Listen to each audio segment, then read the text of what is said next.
मित्रों, अब इसका जो अवशिष्ट भाग है इस अध्याय का 22वें अध्याय का मैं आपको बताऊं। आज हम पढ़ेंगे कि अदीक्षित प्रवर्ज्या योग क्या, अर्थात जो दीक्षा ग्रहण नहीं करता फिर भी वह प्रवर्ज्या को प्राप्त कर लेता, ऐसी कौन सी ग्रह स्थिति होती है। उसमें आचार्य ने बड़ी निपुणता के साथ इसका निष्पादन किया। आप देखें, कह रहे हैं कि रविलोक्त करैर दीक्षिता बलिभि तद्गत भक्तयो नराः अभियाचित मात्र दीक्षिता निहतैर अन्य निरीक्षितैरपि।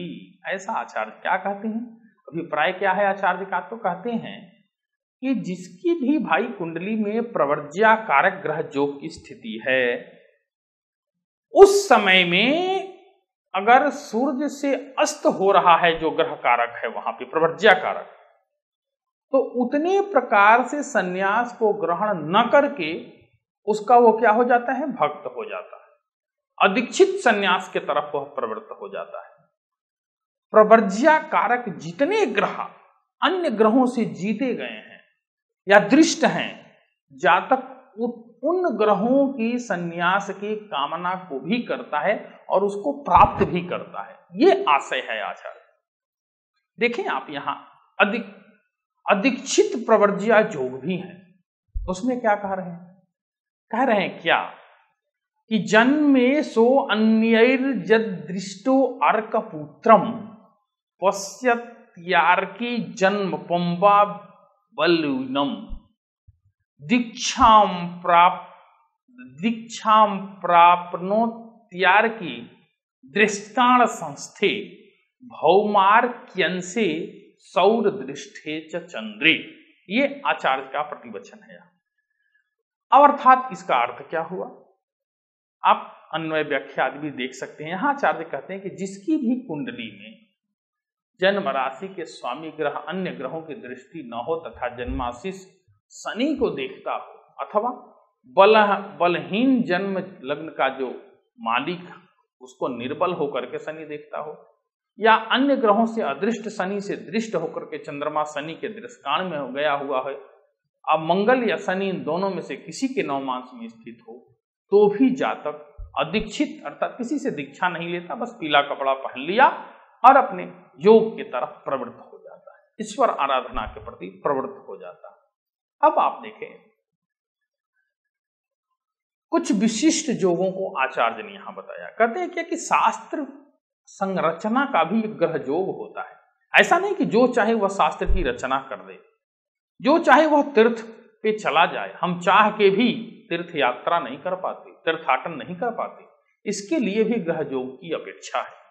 आचार्य क्या कहते हैं कि सुरु गुरु शशि हो रहा स्वर्ग दृष्टा सुधर्मे गुरु अथ नृपति नाम योग जस्तीर्थ कृत्स्या नवम भवम संस्थे मंदगेन्यैर दृष्टे भवति नरपयोगे दीक्षित पार्थिवेंद्र।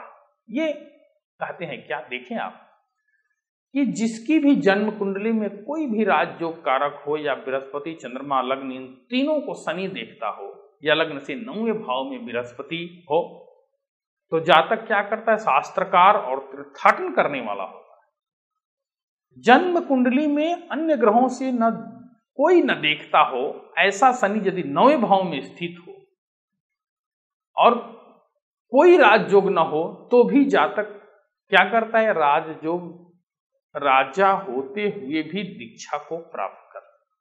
ये देखें आप ग्रह योग, चंद्रमा लग्न में है, सप्तम भाव में शनि स्वगृही है, स्वगृही बुध है, सूर्य उच्च का है, बृहस्पति शुक्र 9वें भाव में है, एक ग्रह योग। दूसरी स्थिति दिखाई जा रही है, मिथुन लग्न की कुंडली है, द्वितीय भाव में चंद्रमा बृहस्पति है, चतुर्थ भाव में बुध है, शनि एकादश 9वें भाव में है, शुक्र 10वें भाव में और सूर्य एकादश भाव में उच्च का होकर के विद्यमान है। ऐसी स्थिति में इस प्रकार के ग्रह योगों का निर्माण। मित्रों, इन तमाम स्थितियों को देखते हुए आप देखें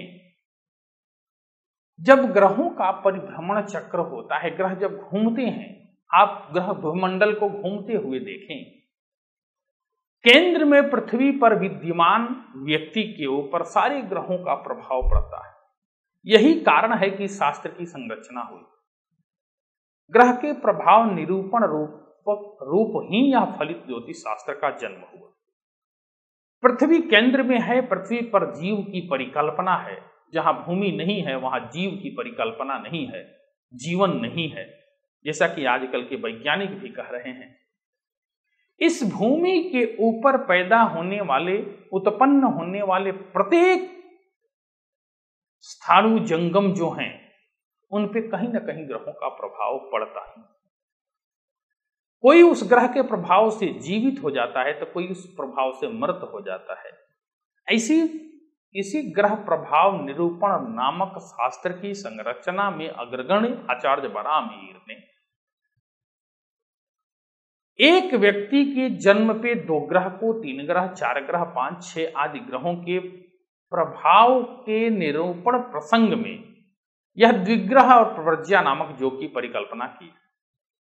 और आप देखें समाज में भी हम जैसा कि देखते रहते, साधु के भी बहुत सारे, दंडी स्वामी, एक कुछ, इनमें भी बहुत सारे भेद हैं। जो विष्णु के उपासक है, शिव के उपासक हैं, जो शाक्त हैं, कुछ तंत्र के उपासक हैं। इनकी प्रक्रिया, इनकी प्रवृत्ति, इनके रहने सहने का स्तर, खान पान, इनका पोशाक, इनके वस्त्र आदि भिन्न भिन्न हैं। ये सारे मार्ग ईश्वर धर्मागम की प्रवृत्ति जो है वह ईश्वर की ज्ञान का है, ईश्वर की आराधना का है। इसीलिए आचार्य ने यहाँ पे तीर्थाटन, शास्त्रज्ञ सहित विविध प्रकार के योगों का निरूपण भी किया है। मित्रों, सारांशिका के ऊपर आते हैं जो हम लोगों ने पढ़ा।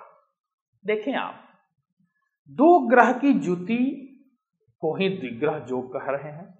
कोई भी 2 ग्रह हो, किसी भी परिकल्पना कर लें, वहां उन्होंने फलादेश को भी निरूपण किया। साथ ही जन्म कुंडली में सूर्य चंद्रमा एक स्थान में हो तो अनेक प्रकार के यंत्र, पत्थर आदि की कारीगरी में कुशल होता है।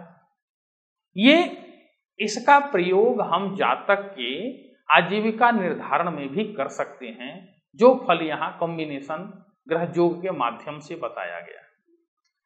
चंद्रमा मंगल हो तो क्या करता है व्यक्ति, बाजार में सामान खरीदते, अर्थात जो मार्केटिंग करने वाली जो बात है वो करता है, लेकिन मातृ सुख से विहीन होता है, माता के प्रति उसकी आसक्ति नहीं होती। वही चंद्रमा और बृहस्पति हो तो आप देखें शत्रु को जीतता है, अपने कुल में श्रेष्ठ और प्रखर मति वाला धनवान भी होता है। लेकिन चंद्रमा बुध की ज्योति हो तो सब प्रकार से सबको खुश रखता है, मित्रों को, स्त्री को, सब में चतुर भी होता है। लेकिन मंगल के साथ शुक्र की ज्योति अच्छी नहीं मानी गई। गायों का, बैलों का दूध निकालने वाला, बेचने वाला, फलवान, चतुर, स्त्रियों में भी रत रहता है, अर्थात दुर्व्यसन का शिकार वह हो जाता है। मंगल के साथ शनि में झूठ बोलता है, गलत काम करता है और गलत की प्रवृत्ति भी रखता है। इस प्रकार से बृहस्पति हो तो योद्धा, गीतप्रिय और शास्त्र प्रिय होता है। शुक्र के ज्योति में बृहस्पति एक हो तो वक्ता होता है, राजा होता है, राजा के समान आचरण व्यवहार करने वाला। यदि बुध के साथ शनि हो तो झूठ भी बोलता है, गुरु की आज्ञा का अवहेलना करता है। और यदि बृहस्पति के साथ शनि हो तो छोटे वृत्ति, अर्थात नाई को मकार, रसोई आदि की। तो इस अध्याय का सबसे जो प्रमुख उपयोग है और मनुष्य के आजीविका निर्धारण में भी किया जा सकता है, जिसको कैरियर काउंसलिंग आज की भाषा में कही जा रही है। हम चाहें तो इस विषय को ध्यान में रख करके उस स्थान विशेष में भी इसका संयोजन करके व्यक्ति के जीवन में वह क्या करेगा, ग्रह योग के माध्यम से इसका निर्धारण कर सकते हैं।